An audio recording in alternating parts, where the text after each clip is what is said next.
गोलोकेर प्रेम धन नाम संकीर्तन। श्रीमद् भागवत महापुराण स्कंद 11 अध्याय 5 श्लोक संख्या 36 में बताया गया है, कलिम सभा जयंत्यार्या गुगज्ञा सारभागिन यत्र संकीर्तने नैव सर्वस्वार्थो विलभ्यते। जो लोग सचमुच ज्ञानी हैं वे इस कलयुग के असली महत्व को समझ सकते हैं। ऐसे प्रबुद्ध लोग कलयुग की पूजा करते हैं, क्योंकि इस पतित युग में जीवन की संपूर्ण सिद्धि संकीर्तन संपन्न करके आसानी से प्राप्त की जा सकती है। 37 नंबर श्लोक में भी बहुत सुंदर इसी का पूरक बताया गया है। नहीं यतः परमो लाभो देहिनां भ्राम्यताम् इह यतो विन्देत परमाम शांतिम नश्यति संस्कृति है। निस्संदेह भौतिक जगत में विचरण करने के लिए बाध्य किए गए देहधारी जीवों के लिए भगवान के संकीर्तन आंदोलन से बढ़कर और कोई संभावित लाभ नहीं है, जिसके द्वारा वह परम शांति पा सके और अपने को बारंबार जन्म मृत्यु के चक्र से छुड़ा सके। बहुत सुंदर वर्णन किया गया है श्रीमद् भागवत महापुराण में। श्री चैतन्य महाप्रभु जी ने भी शिक्षाष्टम के प्रथम श्लोक में बहुत सुंदर हमको शिक्षा दी है। चेतो दर्पण मार्जनम भव महादावाग्नि निर्वापणम श्रेया कैरव चंद्रिका वितरणम विद्यावधू जीवनम आनंदाम्बुधिवर्धनम प्रतिपदम पूर्वामृतास्वादनम सर्वात्मस्नपनम परम विजयते श्री कृष्ण संकीर्तनम। श्री कृष्ण संकीर्तन की परम विजय हो, जो हृदय में वर्षों से संचित धूल का मार्जन करने वाला तथा बारंबार होने वाले जन्म मृत्यु रूप महादावाग्नि को बुझाने वाला है।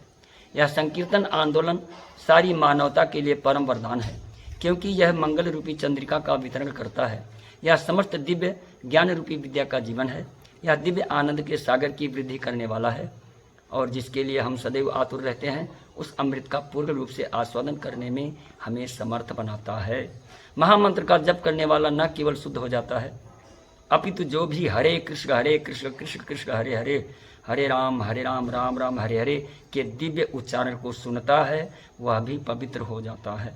यहाँ तक कि निम्न पशु कीड़े पौधे तथा अन्य योनियों के शरीर में बद्ध हुए जीव भी दिव्य ध्वनि को सुनकर शुद्ध होकर कृष्ण भावना भावित बनने के लिए तैयार हो जाते हैं। इसकी व्याख्या उस समय ठाकुर हरिदास ने की, जब श्री चैतन्य महाप्रभु ने उनसे पूछा था कि मनुष्य से नीचे के जीव किस तरह भवबंधन से मुक्त हो सकते हैं।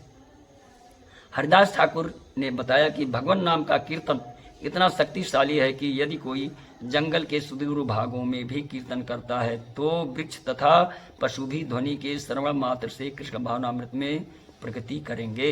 इसे श्री चैतन्य महाप्रभु ने स्वयं ही वास्तव में सिद्ध कर दिखाया। जब वे झारीखंड के जंगल से होकर गुजर रहे थे, उस समय सिंह, सांप, हिरण तथा अन्य सारे जीव सहज वैर त्याग कर संकीर्तन करने और नाचने लगे थे। निस्संदेह हम श्री चैतन्य महाप्रभु के कार्यकलापों का अनुकरण नहीं कर सकते, लेकिन हम उनके चरण चिन्हों पर तो चल सकते हैं। हमें इतनी शक्ति तो नहीं है कि सिंह, सांप, कुत्ते तथा बिल्ली जैसे निम्न पशुओं को मोहित कर लें या उन्हें नाचने के लिए प्रेरित कर सके, लेकिन भगवान के पवित्र नामों का कीर्तन करके विश्व भर के बहुत से लोगों को कृष्ण भावना भावित तो बना ही सकते हैं। निष्कर्ष यह निकला कि सारे संसार में भगवान के संकीर्तन यज्ञ का अच्छा से प्रचार होना चाहिए, जिससे कि मानव समाज के साथ साथ सृष्टि के सभी बद्ध जीवों का उद्धार हो सके और सभी कथाकार जितने भी महानुभाव हैं उन सब से निवेदन है कि भगवान के नाम संकीर्तन और भगवान नाम के जप की महिमा को बताते हुए इस समाज का कल्याण करने की भूमिका अदा करें। हरे कृष्ण।